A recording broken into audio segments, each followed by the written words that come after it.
Bismillahirrahmanirrahim. Assalamualaikum warahmatullahi wabarakatuh. Sahabat berbagi kisah rahimakumullah. Di kesempatan kali ini saya akan berbagi kisah tentang kisah perjalanan hidup manusia agung Rasulullah Muhammad SAW.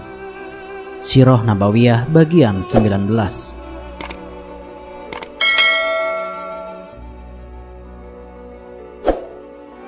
Abdullah bin Ubay. Semua keberhasilan Rasulullah itu membuat hati Abdullah bin Ubay berubah semakin sesak karena dengki. Jika ini dibiarkan, lenyap sudah impianku untuk menjadi pemimpin Madinah lagi seperti dulu. Demikian pikirnya. Aku harus mencari jalan untuk menjauhkan Muhammad dari umatnya. Abdullah bin Ubay mulai menyebarkan desas-desus. Mengapa Rasulullah memberi bagian harta rampasan kepada Utsman bin Affan? Padahal Utsman tidak ikut ke perang Badar. Ini pasti karena Utsman lebih dicintai daripada kita semua. Namun para sahabat Rasulullah segera mendatangi Abdullah bin Ubay dan memberinya peringatan agar tidak menyebarkan desas-desus. Utsman sudah berkeras ingin pergi, tetapi Rasulullah memerintahkan agar tinggal di rumah dan merawat Ruqayyah, putrinya yang sedang sakit. Jadi sebenarnya Utsman juga berhak atas rampasan perang. Demikian kata beberapa sahabat. Abdullah bin Ubay terdiam, tetapi ia pun mencari jalan lain. Kemudian disebarkannya desas-desus. Muhammad itu mengajarkan agar kita berpaling dari harta dunia. Tetapi sebenarnya harta tebusan yang banyak itu ia gunakan untuk makan dan minum enak, serta memiliki perabotan rumah yang mewah layaknya Kaisar Persia. Sambil menebarkan desas-desus itu, Abdullah bin Ubay diam-diam mendatangi seorang wanita Ansor dan menyuruhnya memberikan permadani yang indah dan sangat mahal kepada Aisyah. Tanpa ada rasa curiga, Aisyah yang masih muda dan lugu pun menerimanya dengan senang. Ketika Rasulullah mendengar berita ini, beliau segera pulang dan menemui istrinya Aisyah yang sedang duduk-duduk di atas permadani yang mahal itu. Wajah Aisyah berseri-seri, memiliki perabotan seindah itu. "Aisyah, apa ini?" tanya Rasulullah. "Seorang wanita Ansor datang ke sini dan melihat tikarmu," jawab Aisyah. Ia kemudian mengutus orang agar menyampaikan permadani ini kepadaku. Rasulullah menyuruh Aisyah untuk mengembalikan permadani itu. Kemudian beliau tidur di atas tikarnya yang biasa kembali. Abdullah bin Ubay, walaupun telah menyatakan diri sebagai muslim, dia tetap bersikap keras kepada Rasulullah dan menganggap Rasulullah tidak adil karena dianggap telah merampas kekuasaannya yang dipegangnya sebelum Rasulullah datang ke Madinah. Abdullah bin Ubay pun selalu berusaha memalingkan manusia dari ajaran Islam. Tidur di atas tikar. Umar bin Khattab radhiyallahu anhu bergegas mendatangi rumah Rasulullah SAW. Ia ingin membuktikan bahwa desas-desus yang disebarkan orang tentang Rasulullah yang memiliki perabot mewah itu sama sekali tidak benar. Ketika Sayyidina Umar sampai di rumah Rasulullah SAW, sama sekali tidak dilihatnya perabot-perabot mewah yang didesas-desuskan itu. Rumah Rasulullah tetap seperti dulu, tidak ada sama sekali yang berubah. Mengetahui Sayyidina Umar bin Khattab datang, Rasulullah bangun dari atas tikarnya. Seketika itu, Sayyidina Umar melihat bekas-bekas tikar yang kasar membekas pada tubuh Rasulullah. Tidak kuat menahan haru, akhirnya Umar menangis. Rasulullah SAW berpaling heran, lalu beliau bertanya lembut, "Ya Umar, apa yang menyebabkan engkau menangis? Bagaimana aku tidak meneteskan air mata jika aku melihat bekas-bekas tikar itu melekat pada tulang rusukmu? Hanya inilah harta kekayaanmu yang aku tahu. Sedangkan Kaisar Romawi dan Persia hidup dalam gelimangan harta benda." Rasulullah SAW merasakan betul kesedihan Sayyidina Umar. Beliau lalu menghibur Sayyidina Umar dengan memberikan pelajaran bahwa nilai seseorang tidaklah ditentukan oleh harta kekayaan yang dimilikinya, tetapi tergantung pada kemampuannya untuk menyebarkan kebahagiaan kepada orang lain. Kebajikan akan membuat seseorang menjadi kekal. Orang yang terus-menerus melakukan kebaikan akan menghasilkan buah kebaikan pula untuk selama-lamanya. Sabda Rasulullah SAW agar kita selalu bersyukur. Apabila di antara kamu sekalian melihat orang yang dianugerahi harta dan rupa, maka hendaklah ia melihat orang yang lebih rendah dari mereka, karena hal itu lebih pantas agar kamu tidak merasa kekurangan nikmat yang Allah berikan kepadamu. Kesedihan Sayyidina Umar bin Khattab. Setelah perang Badar, beberapa wanita menjadi janda karena suaminya gugur. Rasulullah SAW berusaha meringankan beban para wanita itu dengan memberikan santunan dari hasil rampasan perang. Bagi wanita yang masih muda, Rasulullah berusaha menikahkan mereka dengan sahabat lain yang mampu. Hafsah, putri Umar bin Khattab, adalah salah seorang wanita muda yang ditinggali suaminya yang telah syahid. Sayyidina Umar tentu sangat sedih memikirkan nasib putrinya. Maka ia pun pergi menemui Utsman bin Affan dan bertanya, apakah Utsman bersedia menikahi Hafsah? Maaf, saya sedang tidak bersedia untuk menikah lagi. Demikian jawab Sayyidina Utsman. Sayyidina Umar kemudian mendatangi Abu Bakar dan bertanya, apakah Abu Bakar bersedia menikahi Hafsah? Namun Abu Bakar diam saja. Dengan sedih, Umar bin Khattab menemui Rasulullah SAW dan mengadukan nasib Hafsah serta penolakan kedua sahabatnya itu. Rasulullah tersenyum menghibur. Hafsah akan menikah dengan orang yang lebih baik daripada Abu Bakar dan Utsman. Umar bin Khattab menatap Rasulullah tidak mengerti. Siapakah yang lebih baik dari Abu Bakar dan Utsman? Ternyata Rasulullah sendiri yang melamar Hafsah. Subhanallah, saat itu juga perasaan Sayyidina Umar bin Khattab meluap dengan kegembiraan yang tidak terlukiskan. Di tengah perjalanan pulang, ia bertemu Abu Bakar Asy-Syiddiq radhiyallahu anhu dan menyampaikan berita gembira itu. Abu Bakar Asy-Syiddiq radhiyallahu anhu berkata, memang Rasulullah sudah pernah membicarakan hal itu kepadaku. Karena itu, aku tidak ingin membuka rahasianya. Andai kata saja beliau tidak meminang Hafsah, sudah tentu akulah yang akan memperistrinya. Demikian jawab Abu Bakar Asy-Syiddiq radhiyallahu anhu. Setelah Hafsah menjadi istri Rasulullah SAW, maka saat itu ibu kaum muslimin pun menjadi 3 orang, Saudah, Aisyah, dan Hafsah. Rasulullah menetap di tempat ketiganya secara bergantian. Pada pagi hari, mereka semua berkumpul untuk mendengar nasihat Rasulullah SAW. Pada sore harinya, mereka kembali berkumpul dan menceritakan semua yang mereka alami hari itu. Hal demikian menambah indah suasana rumah Rasulullah SAW. Sejak saat itu, Sayyidina Umar bin Khattab dengan gencar menganjurkan para sahabat yang lain agar mau menikahi para janda syuhada. Persiapan Perang Quraisy. Rasa geram dan gelisah terus menghantui perasaan orang-orang Quraisy di Mekah sejak kekalahan Badar. Akhirnya para pembesar mereka berkumpul di Darun Nadwah. Kafilah dagang yang tersisa lebih baik kita jual. Sebagian keuntungannya kita sisihkan untuk menyiapkan angkatan perang agar kita bisa memukul Muhammad. Demikianlah usul seorang pembesar. Usul itu pun diterima dengan suara bulat. Rapat-rapat perang terus diadakan. Ada yang berpendapat supaya kaum wanita diajak ikut.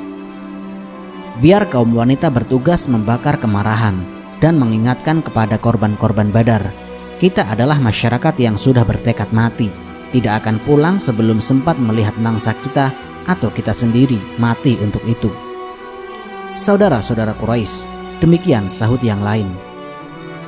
Melepaskan wanita-wanita kita ke hadapan musuh bukanlah satu pendapat yang baik. Apabila kalian mengalami kekalahan, wanita-wanita kita pun akan tertawan." Tiba-tiba Hindun bin Utbah, istri Abu Sufyan, berteriak, "Kamu yang selamat dari perang Badar bisa kembali bertemu istrimu. Itu sebabnya kamu tidak berjuang mati-matian." "Ya, kami kaum wanita akan berangkat dan ikut menyaksikan peperangan. Jangan ada orang yang menyerukan pulang seperti gadis-gadis kita dulu dalam perjalanan ke Badar. Mereka disuruh pulang ketika sudah sampai di Juhfah. Akibatnya orang-orang kesayangan kita terbunuh karena tidak ada orang yang dapat memberikan semangat kepada mereka." Demikianlah akhirnya kaum wanita Quraisy diizinkan ikut dalam berperang.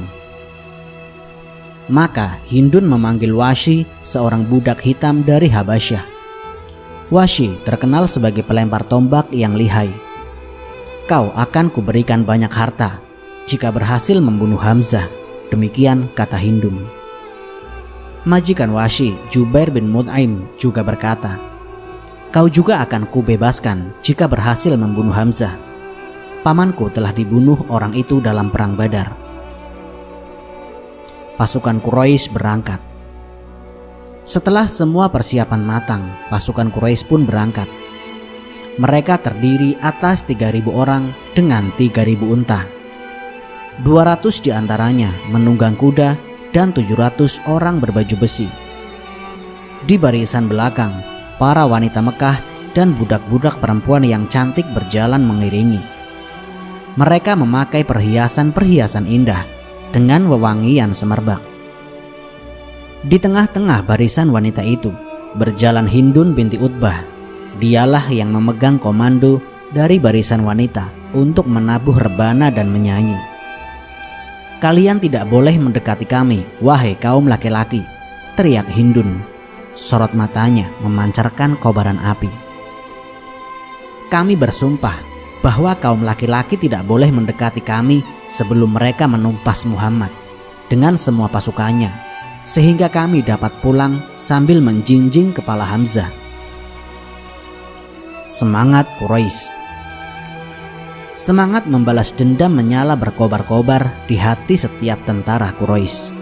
Apalagi mereka ingin memamerkan kemampuan tempur di hadapan bunga-bunga Quraisy yang kini terus menyanyi mengobarkan semangat. Genderang bertalu-talu dan wewangian nan semerbak-merbak. Belum pernah sebelumnya orang-orang Quraisy berangkat perang dengan tekad sekuat ini. Di depan, Abu Sufyan memegang komando. 2 pasukan berkuda kavaleri yang dipimpin Khalid bin Walid dan Ikrimah bin Abu Jahal mengawali sisi kiri dan kanan. Di dusun Abwa, beberapa prajurit Quraisy hampir saja membongkar kuburan Aminah, ibunda Rasulullah SAW. Untung para pembesar Quraisy segera datang dan melarang. "Nanti mereka juga akan membongkar makam-makam kita," cegah pembesar itu. Pasukan tersebut terus bergerak semakin dekat ke Madinah. Mereka sudah siap beraksi bagai angin puyuh yang akan menerjang. Angin puyuh yang diliputi nyala api kemarahan dan angan-angan kemenangan yang memabukkan. Mereka mendekati Madinah dari dataran tinggi. Di tempat itu, Gunung Uhud yang kasar menggunduk bagai makhluk besar yang siap menerkam. Kaum muslimin di Madinah pasti akan sangat terkejut jika mereka tidak mengetahui meningkatnya pasukan yang jumlahnya 3 kali lebih banyak daripada pasukan yang pernah mereka taklukkan di Badar. Apakah kaum muslimin mengetahui gerakan ini? Jika mereka mengetahui, strategi apa yang akan dilakukan Rasulullah SAW? Akankah beliau memimpin kaum muslimin bergerak menyongsong musuh atau bertahan di Madinah? Kaum muslimin bermusyawarah. Paman Rasulullah SAW, Abbas bin Abdul Muthalib, ikut dalam pasukan Quraisy itu. Ia memang masih mencintai agama nenek moyangnya, tetapi hatinya sudah semakin kagum kepada keponakannya itu. Abbas ingat ketika ia diperlakukan dengan baik sebagai tawanan pada perang Badar. Karena itulah sebelum pasukan Quraisy berangkat, diam-diam Abbas mengirimkan surat kepada seorang Bani Ghifar untuk disampaikan kepada Rasulullah SAW. Surat ini berisi berita pemberangkatan pasukan Quraisy. Seorang utusan Abbas memberitakan keberangkatan Quraisy kepada Rasulullah SAW. Rasulullah SAW segera mengajak para sahabat bermusyawarah. Kita akan pergi keluar kota atau menyongsong di dalam kota. Abdullah bin Ubay mengatakan ingin bertahan di dalam kota. Musyawarah membuat semua orang jadi mengetahui sepenuhnya bahaya dan kesulitan yang mereka hadapi. Hal itu akan membuat anggota pasukan saling mempercayai. Setiap orang akan menganggap dirinya benar-benar bagian dari pasukan, sehingga mampu berjuang saling bahu-membahu. Keberanian para pemuda. Para sesepuh Ansor angkat bicara, "Ya Rasulullah, tetaplah tinggal di Madinah. Jangan pergi menghadapi musuh karena itu berarti musuh sudah menang. Andai kata musuh yang datang menyerbu, kita pasti yang menang. Biarkan saja mereka di sana mengepung kita. Jika mereka memaksakan diri bertahan, berarti mereka justru berada dalam keadaan merugikan diri sendiri."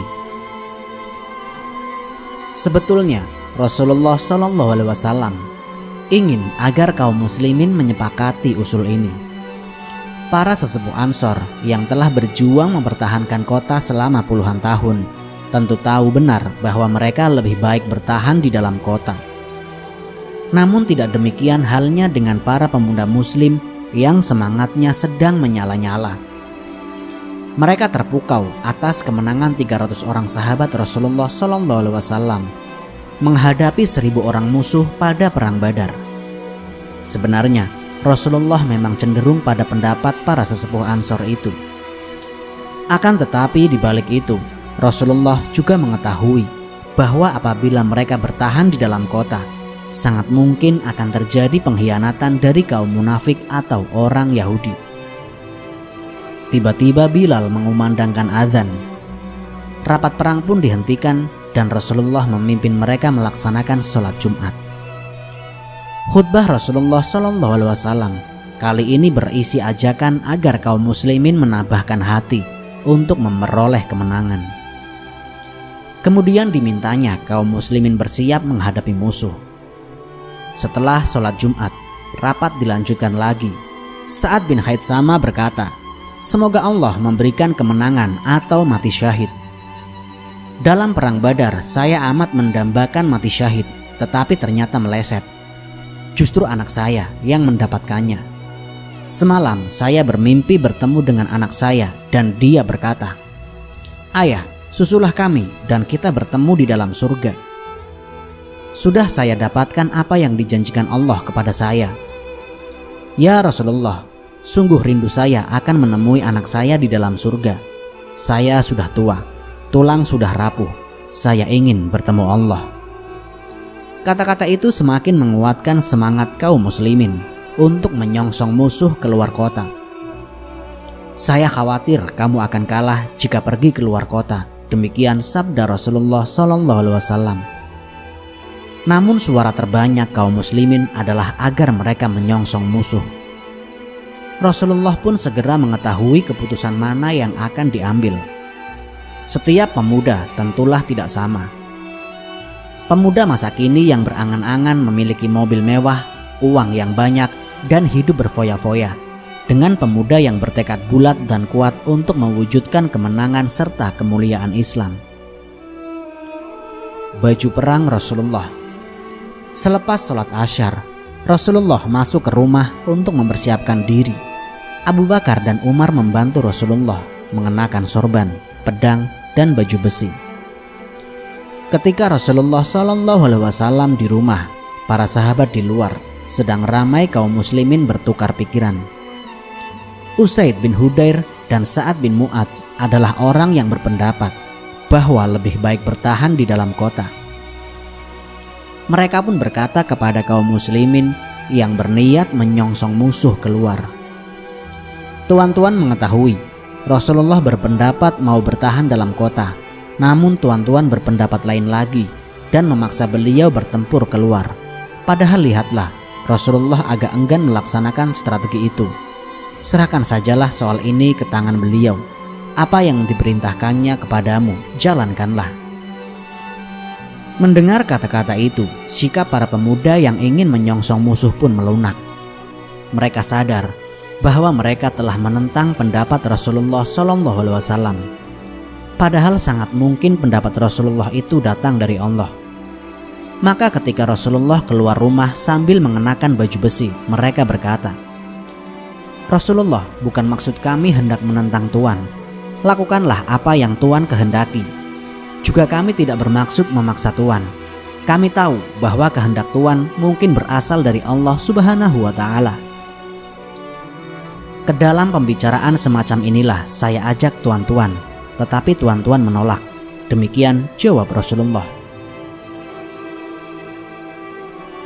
Tidak layak bagi seorang nabi yang apabila sudah mengenakan pakaian besinya lalu akan meninggalkannya kembali sebelum Allah memberikan putusan antara dirinya dan musuhnya. Perhatikanlah apa yang saya perintahkan kepada kamu sekalian, kemudian ikuti. Atas ketabahan hatimu, kemenangan akan berada di tanganmu.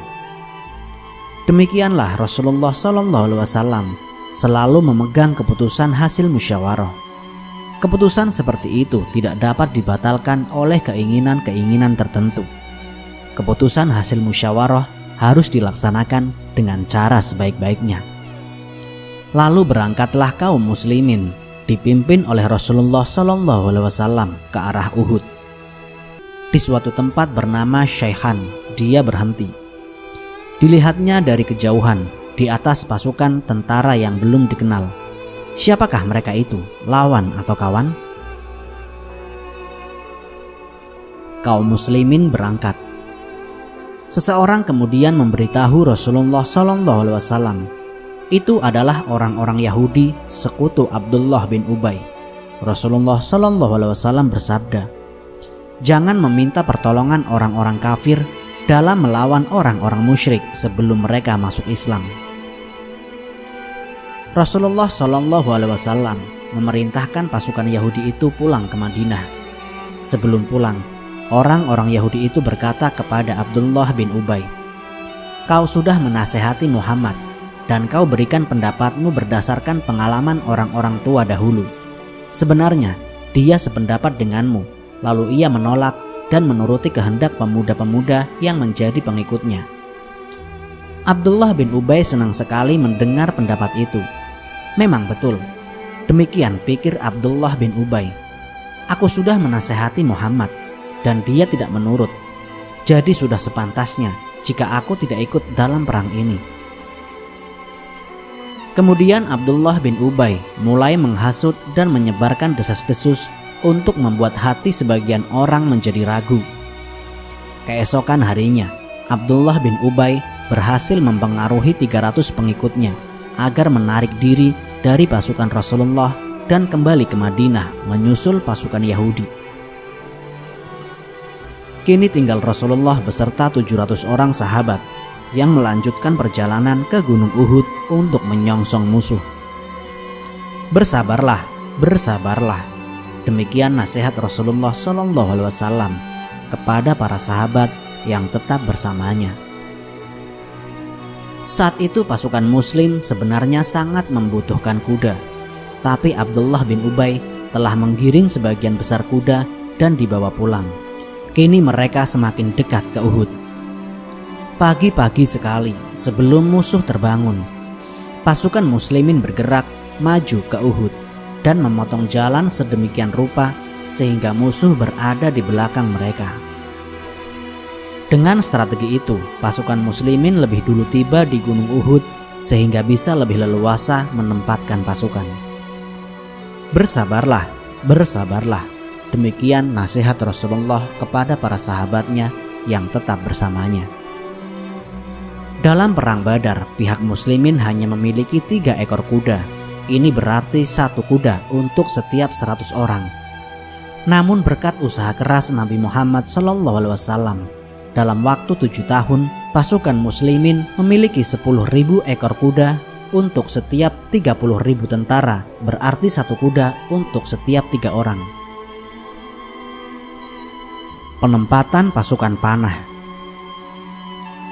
Rasulullah SAW segera mengatur barisan para sahabat. Beliau menempatkan 50 pemanah di lereng gunung. Kepada mereka Rasulullah memberi perintah, "Lindungi kami dari belakang, bertahanlah kamu, jangan pernah meninggalkan tempat ini. Kalau kalian melihat kami dapat menghancurkan mereka sehingga dapat memasuki pertahanannya, kamu jangan meninggalkan tempatmu. Jika kamu melihat kami yang diserang, jangan pula kami dibantu. Juga jangan kami dipertahankan. Tugas kamu adalah menghujani pasukan berkuda mereka dengan panah. Dengan serangan panah itu, pasukan berkuda tidak dapat maju."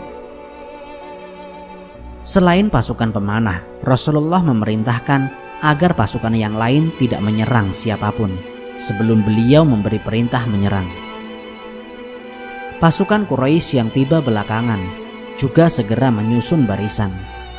Sayap kanan dipimpin oleh Khalid bin Walid, sedangkan sayap kiri dikomando Ikrimah bin Abu Jahal. Pasukan utama di tengah dipimpin oleh Abu Sufyan dan benderanya dipegang oleh Abdul Uzza Talhah bin Abi Talhah. Wanita-wanita Quraisy yang memukul genderang dan rebana berjalan di tengah-tengah barisan itu. Kadang mereka di depan dan kadang di belakang. Hindun binti Utbah, istri Abu Sufyan, berteriak-teriak, "Ayo Banu Abdul Dar, ayo, ayo. Pengawal barisan belakang, hantamlah dengan segala yang tajam." Kedua belah pihak kini sudah siap bertempur. Masing-masing sudah menyiapkan seluruh kekuatan terbaiknya kepada lawan. Yang selalu teringat oleh orang-orang Quraisy adalah peristiwa Badar dan korban-korbannya. Sementara itu yang selalu teringat oleh kaum muslimin adalah Allah serta pertolongannya.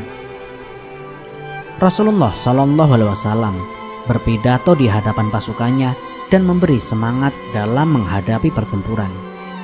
Beliau berjanji bahwa pasukannya akan mendapat kemenangan asalkan mereka tabah. Beliau kemudian mencabut sebilah pedang, mengacungkannya dan bertanya, "Siapa yang sanggup memegang pedang ini agar diperlakukan sesuai dengan tugasnya?" Beberapa orang tampil, tetapi pedang itu tidak pula diberikan Rasulullah SAW. Siapakah kiranya pendekar muslim yang mendapat kehormatan untuk menggunakan pedang Rasulullah tersebut? Abu Dujanah. Kemudian tampillah Abu Dujanah bin Kharasyah dari Banu Sa'idah. Ia bertanya, "Apa tugasnya, ya Rasulullah?" "Tugasnya ialah menghantamkannya kepada musuh sampai bengkok." Demikian jawab Rasulullah SAW. Ketika Abu Dujanah menyanggupi, Rasulullah pun memberikan pedang itu kepadanya. Abu Dujanah adalah laki-laki yang sangat berani. Ia mengeluarkan pita merah, lalu teman-temannya bergumam, "Lihat, Abu Dujanah telah mengeluarkan pita mautnya."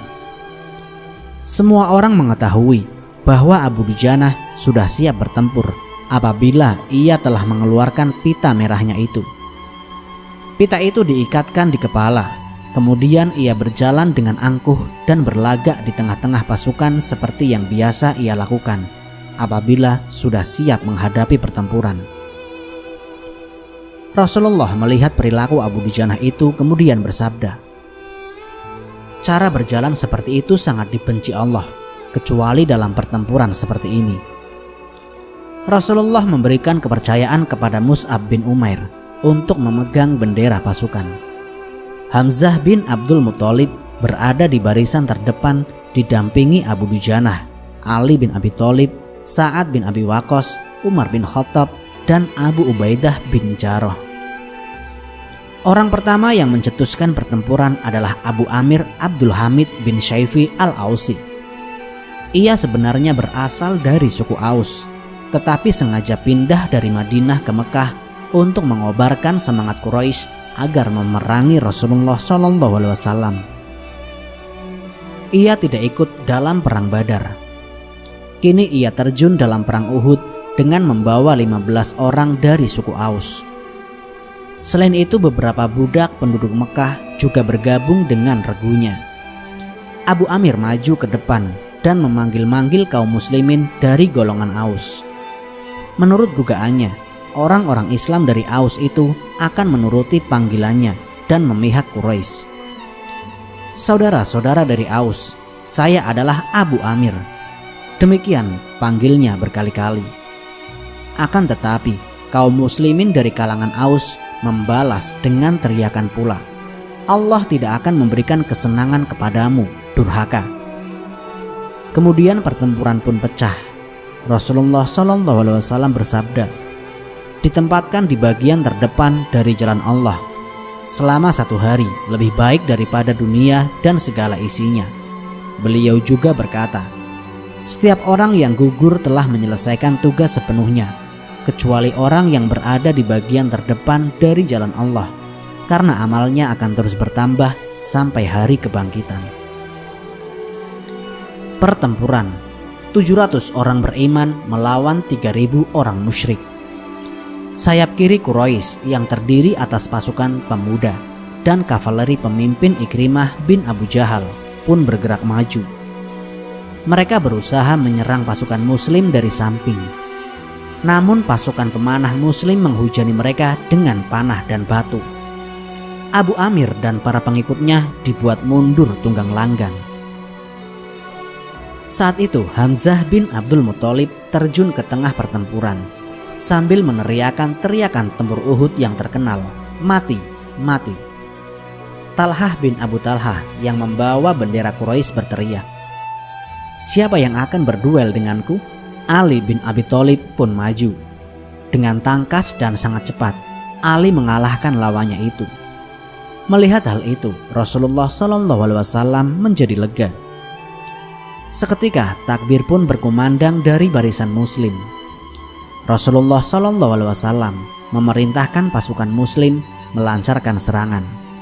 Abu Dujanah mengamuk. Ditaklukannya setiap lawan. Barisan orang musyrik jadi kacau balau. Kemudian ia melihat seseorang sedang mencincang tubuh seorang muslim dengan amat keji. Amarah Abu Dujanah bangkit. Ia melompat dan hendak menebas orang itu dengan sekali ayunan.